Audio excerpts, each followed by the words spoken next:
அண்ணல் நபி பொன்முகத்தை கண்கள் தேடுதே, அந்த ஆவலினால் காவல் இன்றி இதயம் வாடுதே. குரல் மட்டும் அனுப்பாம இருந்தா போதாதியா, கொள்கையில் அனுப்பாம இருக்கணும், இருப்பியா என்று என்னை தலைவர் கேட்டாங்க.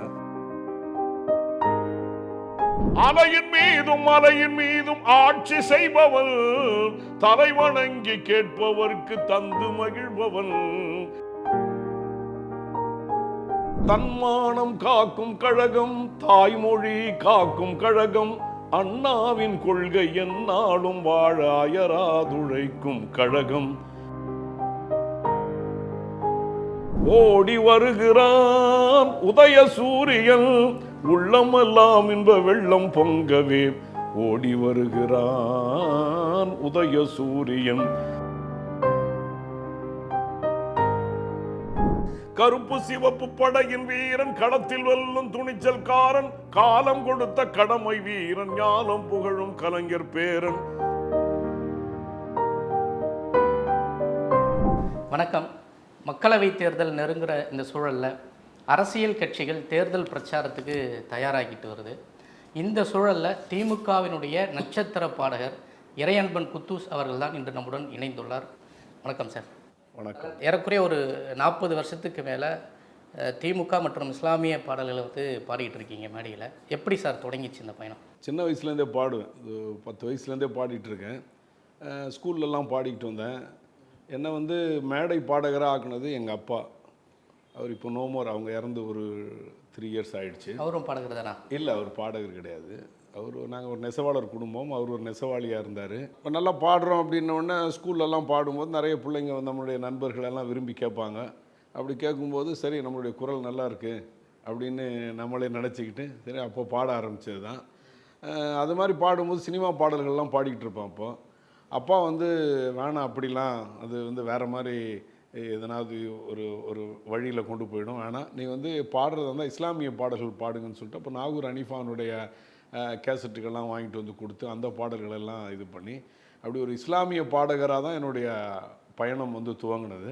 18-20 வயசில் தான் என்னுடைய முதல் இசை நிகழ்ச்சியாக பண்ணலாம் அப்படின்னு சொல்லிட்டு திருவல்லிக்கேணியில் நம்ம பிறந்த ஏரியா அதுதான். சரி, அங்கே முதல் இசை நிகழ்ச்சியாக பண்ணலான்னு நம்ம நண்பர்கள் மூலயமா முதலாக இசை நிகழ்ச்சின்றது என்னுடைய 20 வயசில் தான் தொடங்கினது. ஆமாம், அப்படியே இருந்தது தான். அதுக்கப்புறம் நான் ஒரு திமுக பாடகராக ஆனது. திமுக பாடகர் ஆனது எப்படின்னு கேட்டிங்கன்னா, நான் 1000 விளக்கு உசேன்னு திருவல்லிக்கேணி முன்னாள் எம்எல்ஏ தலைமை செயலாளராக இருந்தார். அவர் 1000 விளக்கு பகுதி செயலாளராக இருந்து அப்படியே வந்தவர். அதுக்கு முன்னால் கிளை செயலாளர், வட்ட செயலாளர் இருந்து அப்படி வந்தவர். அவருடைய மகளை நான் திருமணம் செய்த பிறகு திமுக பாடகராக ஆகணும்னு எனக்கும் ஒரு ஆசை இருந்தது. ஏன்னா நாகூர் அனிஃபா பாடல்கள், இஸ்லாமிய பாடல்களை நம்ம கேட்கும்போது திமுக பாடல்களையும் நான் கேட்பேன். அப்போ எனக்கு திமுகவில் பாடணும்னு ஒரு இது இருந்தது. எங்கள் மாமனார்கிட்ட சொன்னேன். அது ஒரு நிகழ்வில் முதலாக 1984ஆம் ஆண்டு நம்முடைய தளபதி, முதல்வராக இருக்கக்கூடிய தலைவர் தளபதி அவர்கள் முதலாக 1000 விளக்கில் போட்டியிடுற நேரத்தில், சட்டப்பேரவை தேர்தலுக்காக போட்டியிடுற நேரத்தில் அவருடைய கேன்வாசிங்கில் பிரச்சார பாடகராக என்னுடைய பயணம் அப்போ தான் துவங்குச்சு. மேடையில் பாடின முதல் பாடல் நினைவு இருக்கா சார்? 10 வயசில் பாடினதுனால அந்த நினைவுகள்லாம் இல்லை. கேசட்டில் நான் முதலாக எங்கள் மாமனார் தான் கேசட்டாக தயார் செய்தார். அதில் இஸ்லாமிய பாடல் தான் முதல்ல அவர் பண்ணது. ஆசை நெஞ்சம் தேடுதே அப்படின்ட்டு முகமது நபியை பற்றி பாடல்கள்லாம் அதில் நான் முதலாக பாடிய பாடல்கள் எனக்கு நினைவு இருக்குது. அது மாதிரி நிறைய முத்திரை பதிக்கிற பாடல்கள் பாடியிருக்கீங்க. உங்களுடைய தொடக்க காலத்தில் கட்சியினர் மத்தியில், உங்களுடைய ரசிகர்கள் மத்தியில் உங்களை பிரபலப்படுத்திய பாடல்லாம் எதை சார் சொல்லுவீங்க? எனக்கு என்னை பிரபலப்படுத்தினது நாகூர் அனிஃபாவுடைய பாடல் தான், அதில் ஒன்றும் சந்தேகம் இல்லை.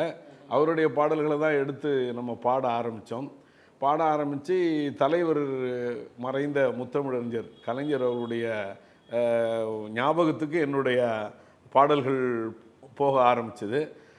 அதுக்கப்புறம் அவர் என்னை தெரிஞ்சு என்னை பாராட்டிய நிகழ்வுகள்லாம் இருக்குது. அதெல்லாம் நடந்ததுக்கப்புறம் தான் சரி சொந்தமாக பாடல்கள் எழுதி தயார் செய்யணும் அப்படின்னு சொல்லிட்டு அவரை பற்றி முத்தமிழறிஞர் கலைஞர் அவர்களை பற்றி முதல் பாடல் எழுதி அதுக்கப்புறம் எல்லாம் எங்கள் மாமனார் தான் அதனுடைய இதெல்லாம் எடுத்தது. 1000 விளக்கு உசேன் தான்.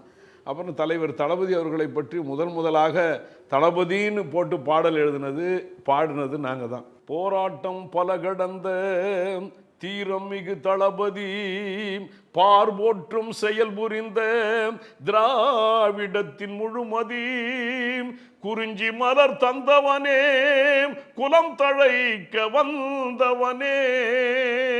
அப்படி ஒரு தொகைரா. அதுக்கப்புறம் பாடல் கலைஞரின் புதல்வரே கழகத்தின் தோள் நீ இளைஞர்கள் மனதிலே என்றும் போர்வாள் நீ. ரஷ்ய வரலாற்றிலே அன்று ஒரு ஸ்டாலின், ரஷ்ய வரலாற்றிலே அன்று ஒரு ஸ்டாலின், இன்ப தமிழ்நாட்டிலே இன்று ஒரு ஸ்டாலின். கலைஞரின் புதல்வரே கழகத்தின் தோள் நீ இளைஞர்கள் மனதிலே என்றும் போர்வாள் நீ. தான் முதலாக தளபதியை பற்றி பாடிய பாடல் அது. திமுகவினுடைய முதல் மேடை அந்த வாய்ப்பு எப்படி அமைஞ்சது? 84ஆம் ஆண்டு. அப்போ தான் முதலாக தலைவர் தளபதி அவர்கள் வந்து 84ஆம் ஆண்டு 1000 விளக்கு தொகுதியில் வந்து போட்டிடுறாங்க. அப்படி போட்டியிடுற நேரத்தில் வந்து தலைவர் வந்து முத்தமிழறிஞர் கலைஞர் அவங்க வந்து பிரச்சாரம் அப்போ வந்து விடிய விடிய பிரச்சாரம் பண்ணலாம், டைம்லாம் கிடையாது. அவங்க சுற்றுப்பயணம் முடித்து கடைசி கூட்டம் அந்த இடத்துல 1000 விளக்கு பகுதியில் நடக்குது. அங்கே தான் வந்து முடிக்கிறாங்க. அப்போது வந்து கூட்டம் கூடி இருக்குது. அதை வந்து எப்படி இது பண்ணி வைக்கணுன்றதுக்காக வந்து இசை நிகழ்ச்சி எதனா நடத்தினா நல்லா இருக்குமே அப்படின்னு அப்போ முடிவு பண்ணி உடனே எனக்கு அப்போ தான் தகவல் தெரிவித்து எங்கள் மாமனார் அழைக்கிறாரு முதலாக திமுக மேடையில் பாடுறதுக்காக.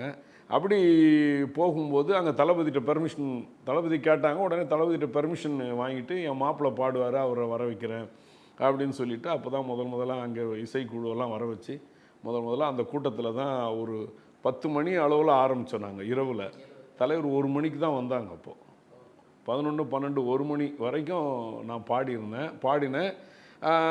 3 மணி நேரம் பாடுற அளவுக்கு என்னுடைய பாடல்கள் கிடையாது. அப்போ வந்து நான் இசை முரசு பாடல் நாகூர் ஹனீஃபாவுடைய பாடல் கள்ளக்குடி கொண்ட கண்ண ஓடி வருகிறான் உடன்பிறப்பே அந்த மாதிரி பாடல்லாம் அதெல்லாம் மனப்பாடம் பண்ணி வச்சுருந்தேன். அந்த பாடல்களையே பாடினேன். அது ஒரு மணி நேரம் தான் வரும் அந்த பாடல்கள். திருப்பி மறுபடியும் அதே ஸ்டார்ட் பண்ணி அந்த மாதிரி பாடிய பாடல்லே திருப்பி பாடினேன். அதுதான் முதல் திமுக இசை நிகழ்ச்சி அது.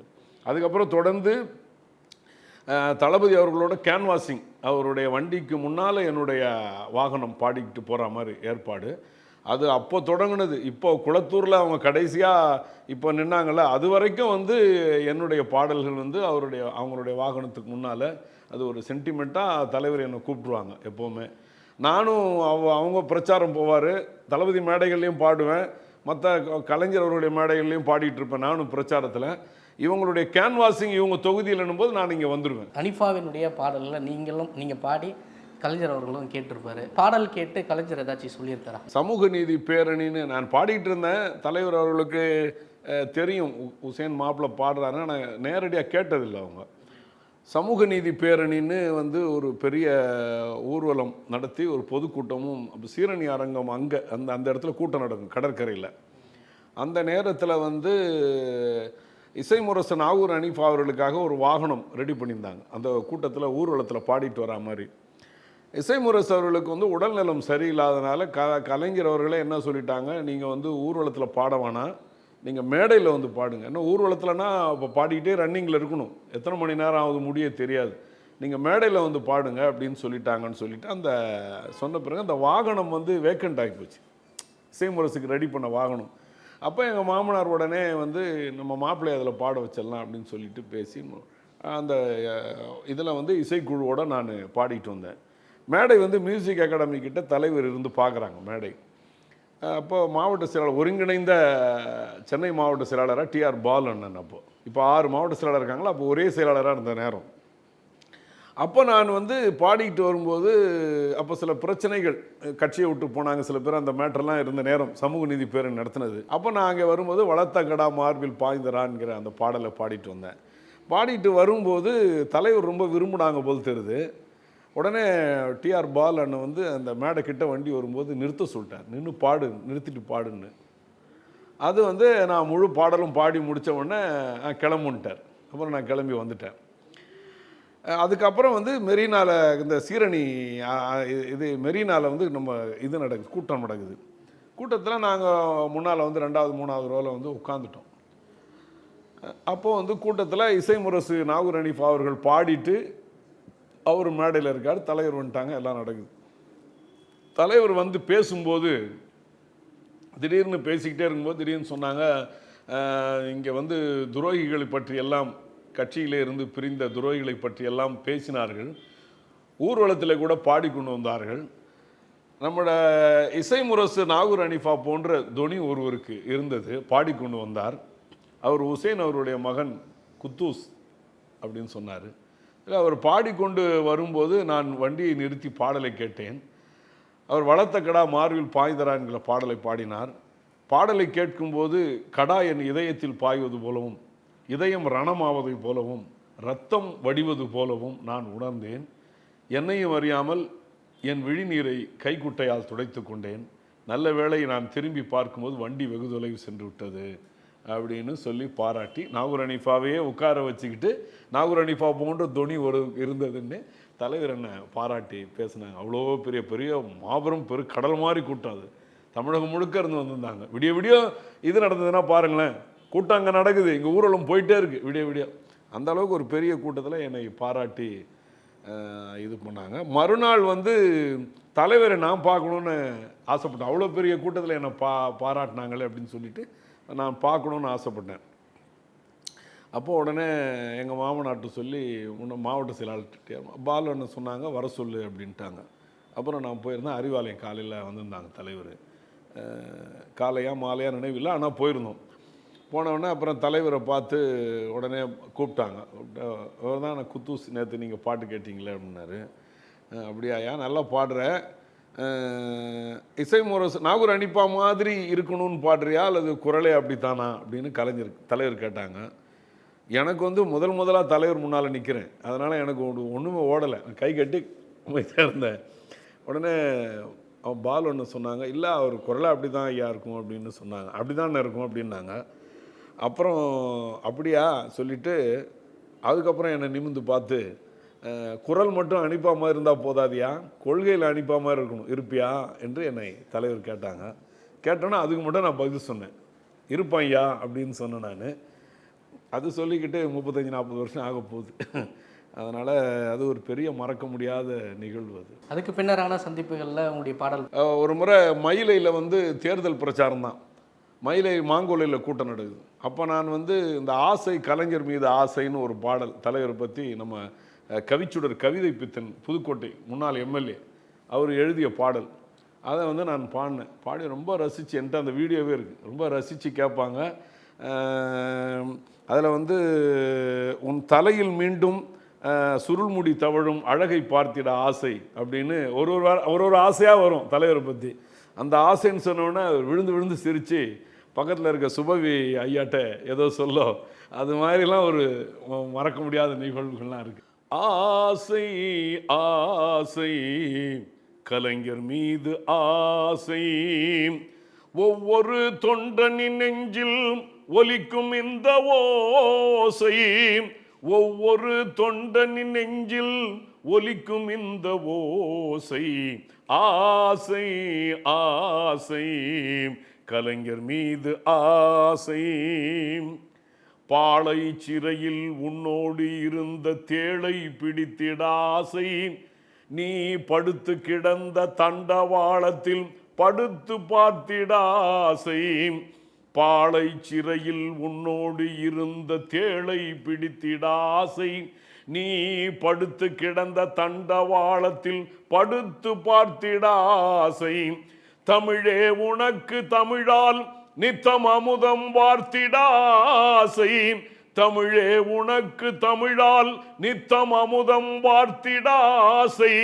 உன் தலையில் மீண்டும் சுருள்முடி தவழும் அழகை பார்த்திட ஆசை, உன் தலையில் மீண்டும் சுருள்முடி தவழும் அழகை பார்த்திட ஆசை, ஆசை ஆசை கலைஞர் மீது ஆசை. ஒவ்வொரு தொண்டனின் நெஞ்சில் ஒலிக்கும் இந்த ஓசை, ஒவ்வொரு தொண்டனின் நெஞ்சில் ஒலிக்கும் இந்த ஓசை. ஆசை ஆசை கலைஞர் மீது ஆசை. வளர்த்த கடா மார்பில் பாய்ந்ததடா எங்களுக்காக பாடி காட்ட முடியுமா சார்? வளர்த்த கடா மார்பில் பாய்ந்ததடாம், வஞ்சகரின் சூழ்ச்சியிலே வீழ்ந்ததடா சாய்ந்ததடா. வளர்த்த கடா மார்பில் பாய்ந்ததடாம், வஞ்சகரின் சூழ்ச்சியிலே வீழ்ந்ததடா சாய்ந்ததடா. வளர்த்த கடா மார்பில் பாய்ந்ததடா. நன்றி மறந்ததடா நாணயத்தை இழந்ததடாம், நன்றி மறந்ததடா நாணயத்தை இழந்ததடாம். என்றுமே பொது வாழ்வில் உருப்படாத ஜென்மமடா. வளர்த்த கடா மார்பில் பாய்ந்ததடாம், வளர்த்த கடா மார்பில் பாய்ந்ததடாம். இது எம்ஜிஆர் அவர்கள் பிரிந்த நேரத்தில் இசைமுரசு அவர்கள் பாடிய பாடல். அதற்கு முன்னால் அதற்கு முன்னாலே கழகத்திலிருந்து பிரிந்தவர்களுக்காக பாடினது. அது எம்ஜிஆருக்கும் பாடினார். நீங்கள் பாடி ஸ்டாலின் பாராட்டின ஏதாச்சும் ஓரிரு பாடல்களை பாடி காட்ட முடியுமா? தமிழ் வேந்தர் கலைஞருக்கு தனையனாக பிறந்தவர், செழித்தோங்கும் சென்னை நகரின் தந்தையாக உயர்ந்தவர். தமிழ் வேந்தர் கலைஞருக்கு தனையனாக பிறந்தவர், செழித்தோங்கும் சென்னை நகரின் தந்தையாக உயர்ந்தவர். மேயராய் மேன்மையாய் நல்லாட்சி புரிந்தவர், மேயராய் மேன்மையாய் நல்லாட்சி புரிந்தவர்.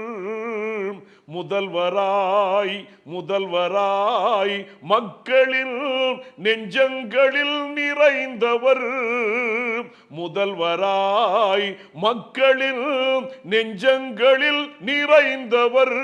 ஸ்டாலின் எங்கள் ஸ்டாலின், கழகம் காக்கும் எங்கள் ஸ்டாலின். கலைஞர் படையின் தளபதி, இளைஞர் இதயங்களுக்கு அதிபதி. கலைஞர் படையின் தளபதி, இளைஞர் இதயங்களுக்கு அதிபதி. ஸ்டாலின் எங்கள் ஸ்டாலின், கழகம் காக்கும் எங்கள் ஸ்டாலின். இந்த பாடல் ரொம்ப ரசிகர்கள் ரொம்ப விரும்பி கேட்கக்கூடிய பாடல் அது. ஆனால் எந்த நிகழ்ச்சியாக இருந்தாலும் சரி, அந்த நிகழ்ச்சியை முடிக்க சொல்லுவாங்க. தலைவர் வராங்க, இவங்க வராங்க, இல்லை கூட்டம் ஆரம்பிக்க போகிறோன்னு சொன்னாங்கன்னா ஒரு பாட்டு வாய்ப்பு கேட்டு இந்த பாடி தான் முடிப்பேன். நான் இன்னும் ஒரு பாட்டு பாடி தலைவரை பற்றி பாடி முடிச்சிடுறேன் சொல்லிட்டு இதை பாடிட்டு தான் முடிப்பேன் எப்போவுமே. என்னுடைய இந்த கணீர் குரலை எப்படி சார் எப்படியே வச்சுன்னு இருக்கீங்க? அதுக்காக நான் எதுவும் பண்ணுறதில்ல, அது இறைவனுடைய இது தான், நம்மக்கிட்ட ஒன்றும் இல்லை. என்ன நல்லா தூங்கி ரெஸ்ட் எடுப்போம். ஒரு டெய்லி நிகழ்ச்சி இருக்குதுன்னா அதுக்காக மாத்திரைகளோ அதையோ போட்டு தொண்டை பிடிச்சிருமே அதெல்லாம் இல்லை. தொண்டை பிடிக்கக்கூடிய இதெல்லாம் ஒன்றும் வாய்ப்புகள் வராது. வெந்நீர் குடிப்பேன். இந்த கூல்ட்ரிங்க்ஸ் தொட்டதே கிடையாது, ஐஸ்கிரீம் சாப்பிட்டது கிடையாது. அது மாதிரி சில இதை உண்டாக்கும்போது சில இதை இழந்துடணும், அந்த மாதிரி அதையெல்லாம் நம்ம இழந்துட்டுருக்கோம். நிறைய கச்சேரி பண்ணியிருப்பீங்க.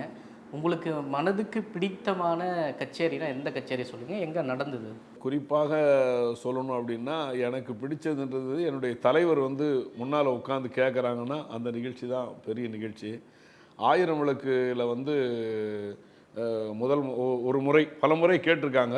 ஒரு முறை இந்த KKSR மாமா, அப்புறம் நம்ம இவங்க இப்போ கருப்புசாமி பாண்டியன், அப்போ நம்ம திமுகவில் இவங்கெல்லாம் சேர்ந்த உடனே முதல் முறையாக ஒரு கூட்டம் 1000 விளக்கு நடக்குது. அப்போ அவங்களையெல்லாம் தலைவரே கூப்பிட்டு வராங்க. கூப்பிட்டு முன்னே உட்கார வச்சு அப்போ வரும்போது சொல்லிட்டாங்க போல் தெரியுது. சொல்லிவிட்டு அங்கே உட்கார்ந்தவொடனே இது மாதிரி உசேன் அவங்க மாப்பிள்ளை நம்ம கழகத்தினுடைய பாடகர் அப்படின்னு சொல்லி என்னை அறிமுகப்படுத்தி அங்கே பாட்டை கேட்குறாங்க. அது ஒரு 3-4 பாடல்கள் பாடினேன், ரொம்ப எழுச்சியான பாடல்கள் பாடி. தலைவர் அவங்கள்ட்டலாம் ஒவ்வொன்றா அந்த பாடல்களை பற்றி சொல்லிகிட்டு இருக்கார். அதை அவங்க எனக்கு KKSR மாமா சொன்னார். இந்த மாதிரி உங்களை அறிமுகப்படுத்தினார். படுத்திட்டு ஒவ்வொரு பாடல் நீங்கள் பாடும்போதும் இந்த பாடல் இப்படி, இந்த பாடல் இப்படி, இது இப்போ பாடினார், அப்போ பாடினார், இது இப்படி பாடுவார் எழுச்சியா, அப்படி பாடுவார் எழுச்சியா, இந்த பாட்டை கேளுங்க அப்படிலாம் சொல்லி உங்களை பற்றி ரொம்ப இதாக பேசினார் மாமா அப்படின்னாரு. அது என்னுடைய வாழ்க்கையில் ஒரு பெரிய மறக்க முடியாத நிகழ்ச்சி. அது 1000 விளக்கில் நடந்தது. அது எத்தனை கச்சேரிகள், எவ்வளோ பாடல்கள் சார் பண்ணியிருப்பீங்க வரலாம்? கழகத்துக்காக ஒரு ஒரு 300, 250, 300 பாடல்கள் பாடியிருப்பேன். எல்லாம் தேர்தல் வாக்குறுதிகள், அந்த பாடல் இந்த பாடல், அப்படி பொதுவாக தலைவரை பற்றி இப்போ வந்து 3 தலைமுறை நான் பாடியிருக்கேன். கழகத் தலைவர் கலைஞரை பாடியிருக்கேன், உட்கார வச்சு அவர்கள் முன்னாலே பாடியிருக்கிறேன். தலைவர் தளபதி அவர்களை உட்கார வைத்து அவர்கள் முன்னாலே பாடியிருக்கிறேன். இப்போ அவருடைய மகனாக இளைஞரணி செயலாளராக மாண்புமிகு அமைச்சராக இருக்கக்கூடிய எங்களை எல்லாம் ரொம்ப அரவணைக்கக்கூடிய, அன்பு உள்ளமாக மதிக்கக்கூடிய, பெரிய அன்பு உள்ளமாக இருக்கக்கூடிய நம்முடைய இளைய தளபதியாக இருக்கக்கூடிய சகோதரர் உதயநிதி ஸ்டாலின் அவர்களையும் உட்கார வைத்து பாடக்கூடிய வாய்ப்பினை, இந்த 3 தலைமுறை பாடக்கூடிய வாய்ப்பினை நான் பெற்றிருக்கிறேன். உங்கள் பாடலை கேட்டு உதயநிதி ஏதாச்சும் சொல்லியிருக்காரா? அவன் நிறைய பாராட்டியிருக்காரு, நிறைய நிகழ்ச்சியை இருந்து கேட்டிருக்காரு. அவரை பற்றி, அதாவது கலைஞரை பற்றி, இந்த ஆசை, கலைஞர் மீது ஆசை, ஓடி வருகிறான், இந்த கள்ளக்குடியெல்லாம் நிறைய பாடியிருக்கோம். நம்முடைய தளபதியை வைத்து நிறைய பாடியிருக்கேன். இப்போ அவரை பற்றி பாடி ரொம்ப இளைஞர்களாக ரொம்ப விரும்பக்கூடிய ஒரு பாடல் வந்து கருப்பு சிவப்பு படையின் வீரன், களத்தில் வெல்லும் துணிச்சல்காரன், காலம் கொடுத்த கடமை வீரன், ஞானம் புகழும் கலைஞர் பேரன்னு, அதே நம்முடைய புதுக்கோட்டை கவிதை பித்தன் அவர்கள் எழுதி பாடியிருக்கேன். கருப்பு சிவப்பு படையின் வீரன், களத்தில் வெல்லும் துணிச்சல்காரன், காலம் கொடுத்த கடமை வீரன், ஞானம் புகழும் கலைஞர் பேரன். கருப்பு சிவப்பு படையின் வீரன், களத்தில் வெல்லும் துணிச்சல்காரன், காலம் கொடுத்த கடமை வீரன், ஞானம் புகழும் கலைஞர் பேரன். திருக்குவளையின் வழியில் வந்த தமிழ் குருதி, இளம் திராவிடருக்கு தலைமை தாங்கும் உதயநிதி. திருக்குவளையின் வழியில் வந்த தமிழ் குருதி, இளம் திராவிடருக்கு தலைமை தாங்கும் உதயநிதி. கருப்பு சிவப்பு படையின் வீரன், களத்தில் வெல்லும் துணிச்சல்காரன், காலம் கொடுத்த கடமை வீரன், ஞானம் புகழும் கலைஞர் பேரன். அப்படி வரும். கேட்கும்போது ரொம்ப எழுச்சியாக இருக்கும். இந்த பேக்ரவுண்ட் மியூசிக்லாம் நல்லா பண்ணியிருப்பாங்க. பொதுவாக உங்களுடைய பிரச்சார மேடைகளில் எந்த பாட்டை முதல் பாட்டை வைப்பீங்க, அந்த கச்சேரியுடைய கடைசி பாட்டை எது வைப்பீங்க? அதுக்கு ஏதாச்சும் நீங்கள் ஒரு பேட்டர்ன் வச்சுருக்கீங்க? முதல் பாடல் எப்போவுமே நாகூர் அனிஃபா பாடலோடு ஆரம்பிப்பேன். ஏன்னா அது அந்த புது ஒரு கிராமத்துக்கு போகிறோம், ஒரு இது பண்ணுறோம், அங்கே பாடியவொடனே அனிஃபா மாதிரி இருக்கேன்ற அந்த ஃபீல் அவங்களுக்கு வரணும் அப்படின்றதுக்காக முதல்ல அவரை பற்றிய ஒரு பாடல் தான், அவர் பாடிய ஒரு பாடல் தான். அந்த தன்மானம் காக்கும் கழகம், தாய்மொழி காக்கும் கழகம், அண்ணாவின் கொள்கை என்னாலும் வாழ அயராதுழைக்கும் கழகம், இது திராவிட முன்னேற்ற கழகம், நம் திராவிட முன்னேற்ற கழகம், தன்மானம் காக்கும் கழகம். இது பல மேடைகளில் இது முதல் பாடலாக பாடுவேன். ஏன்னா நம்ம கழகத்தை பாடி ஆரம்பிப்போம் அப்படின்னு. சில இடங்களில் ரொம்ப எழுச்சியாக இருந்ததுன்னா முதல்ல ஓடி வருகிறான் உதய சூரியன், உள்ளமெல்லாம் இன்ப வெள்ளம் பொங்கவே, ஓடி வருகிறான் உதய சூரியன், பாடுபடும் தொழிலாளரின் துன்பம் பறந்திடச் செய்து நாட்டிலே, பாடுபடும் தொழிலாளரின் துன்பம் பறந்திடச் செய்து நாட்டிலே, காடு களைந்து கழனி உழுந்து கதறிடும் உழவன் கண்ணீர் துடைக்க, ஓடி வருகிறான் உதய சூரியன், ஓடி வருகிறான் உதய சூரியன். அந்த மாதிரி பாடல்கள் ஆரம்பிப்பேன். முடிக்கும் போது என்னுடைய பாடல்களில் கொண்டு வந்து முடிச்சிருவேன். இப்போ நம்ம சொன்னோம்ல, நம்ம ஆசை, கலைஞர் மீது ஆசை, இல்லை நம்ம ஸ்டாலின் எங்கள் ஸ்டாலின், கருப்பு சிவப்பு படையின் வீரன், இந்த மாதிரி இப்போ புதிய பாடல்லாம் பாடியிருக்கோம். அதை கொண்டு வந்து பாடி நிறைவு செய்கிறது. நீங்களே வந்து எழுதி பாடின பாடல்கள் எப்படி எழுதுவீங்க, அந்த அனுபவங்களை பற்றி சொல்லுங்கள். இல்லை, நான் பொதுவாக பாடல்கள் எழுதுனதில்லை, எழுதி பாடுறதில்லை. எப்போவாவது சில சூழ்நிலைகளில் வந்து ஒரு இடத்துக்கு போயிட்டோம், அங்கே உள்ள ஒரு சுச்சுவேஷனுக்கு எதனா பாடணும், அந்த மாதிரினா எதனா எழுதிப்போம், கிறுக்கி பண்ணிப்போம். தவிர ரெக்கார்டிங்கில் போகிற அளவுக்கு பாடல்னா கவிஞர்கள் தான் எழுதி தருவாங்க. புதுக்கோட்டை கவிதை பித்தன் எழுதியிருக்கார் நிறைய பாடல்கள். நாகூர் சலீம்னு இறந்துட்டார் இப்போ, அவர் வந்து கலைமாமணி நாகூர் சலீம், அவர் நிறைய பாடல் எழுதியிருக்கார். அவர் எழுதிய பாடல் இசைமுரசு பாடிய ஓடி வருகிறான், கள்ளக்குடி கொண்ட கருணாநிதி வாழ்கவே, எங்கே சென்றாய் அண்ணா, இந்த மாதிரி பாடலாம் அவர் எழுதினார். இன்றைக்கி தொடர்ந்து அவருடைய மகன் பாரின்னு சொல்லிட்டு கவிஞர் பாரி, அவருடைய நாகூர் சலீம் அண்ணன் பையன், அவர் எழுதிட்டு வராரு. கவிஞர் காதிர் ஒலின்னு அவர் கழக பாடல் நிறைய எழுதுகிறார். அப்படி கவிஞர்கள் எழுதி தர பாடல்களை நம்ம இசையமைச்சு நம்ம பாடுறது வேலை. ஆனால் நான் பாடல் எழுதுறதில்லை, எழுதுறது அவங்கள்ட்ட தான் எழுதி வாங்கிக்கிறது. உங்களுடைய பாடல்களை ஆரோகணம் அவரோகணம் எப்படி வந்து கையாளுறீங்க? எதுக்கு வந்து அதிக வரவேற்பு இருக்குது சார்? பொதுவாக கழக பாடல்கள் வந்து உச்சஸ்தாயியில் பாடும்போது தான் அதுக்கு ஒரு மரியாதை. ரொம்ப ரொம்ப அதாவது ரொம்ப மெலோடியாக பாடணுன்னா கூட்டத்தில் வந்து அவ்வளோ ஒரு எழுச்சி இருக்காது. அந்த ஒரு எல்லா பாடலுமே வந்து ஒரு அதாவது இப்போ கேட்கும்போதே அவருடைய இதில் வந்து மைண்டில் வந்து போய் செட்டில் ஆகிற அளவுக்கு நம்ம பாடல்கள் இருக்கும். இந்த உடன் பிறப்பே கழக உடன் பிறப்பே அண்ணாவின் வழியில் அயராது உழைக்கும் பொன்னான கலைஞர் கண்ணாக மதித்த உடன் பிறப்பே கழக உடன் பிறப்பே உடன் பிறப்பே. அது ஓடி வரு எல்லாமே அந்த ரீச் மேலே இருந்தால் தான் டக்குன்னு வந்து அவர் வந்து மைண்டு சரி பாட்டுக்கு வருவான். அதுக்கப்புறமா அந்த ஸ்பீட்லேயே நம்ம வச்சுருக்கிறது. அதனால் ரொம்ப மெலோடிஸாக நம்ம டியூன் பண்ணுறதில்ல, அவருடைய ஸ்டைலுக்கு ஏற்ற மாதிரி டியூன் பண்ணி. ஏன்னா அவர் அப்படி தான் மண்டையில் ஏற்றிட்டு போயிட்டார். கழக தொண்டன்னா அவனுக்கு வந்து மற்ற கட்சிக்காரங்க எப்படியோ, திமுக கழக தொண்டன்னா அவனுக்கு வந்து அனிபானனுடைய பாடல்கள் தான் வந்து ரொம்ப உயிரோட்டமான ரத்தத்தை சுண்டி இழுக்கக்கூடிய பாடல்கள், மயிர் கூச்சரியம் பாடல்கள்ன்ற மாதிரி. அதெல்லாம் நாங்களும் அனுபவிச்சிருக்கோம். அவர் பாடும்போது உட்காந்து பாடினா நம்ம எதிர்த்தில் கேட்டோன்னா அதையே அப்படியே ஃபாலோ பண்ணணும்னு சொல்லிட்டு அந்த மாதிரி ஸ்டைல்லே நம்ம டியூன் பண்ணி அது மாதிரி பண்ணிகிட்டு இருக்கோம். கட்சி பாடல்களில் ஒரு மாதிரி ஹை ஸ்பீச்சில் பாடுற மாதிரி இருக்கும், இன்னொரு பக்கம் இஸ்லாமிய பாடல்கள் பாடுறப்போ அது ஒரு மெலடி தன்மையில் இருக்கும். எப்படி அதை பேலன்ஸ் பண்ணுறீங்க? அது பரவாயில்ல, அதில் மெலோடியாகவும் பாடலாம். அது வந்து ஏன்னா ஒரு ஒரு ஒரு இறைவனை பற்றி, இறை தூதரை பற்றி அது வந்து வீட்டிலலாம் போட்டு கேட்பாங்க. அதனால் அது ஒரு மெலோடியாக அது அண்ணல் நபி பொன்முகத்தை கண்கள் தேடுதே, அந்த ஆவலினால் காவல் இன்றி இதயம் வாடுதே, தென்றலதை தூதுவிட்டேன் திரும்பவில்லையே, என் சிந்தையிலே ஆவல் இன்னும் குறையவில்லையே, என்னை உங்கள் அன்பு உள்ளம் ஏன் மறந்ததோ, நெஞ்சில் இரக்கம் வைத்து எனை அழைக்க மனது வல்லையோ, இரக்கம் வைத்து எனை அழைக்க மனது வல்லையோ, அண்ணல் நபி பொன்முகத்தை கண்கள் தேடுதே, அந்த ஆவலினால் காவலின்றி இதயம் வாடுதே. அந்த மாதிரி மெலோடியா எல்லாம் வந்து இஸ்லாமிய பாடல்கள் நிறையா பாடியிருக்கோம்.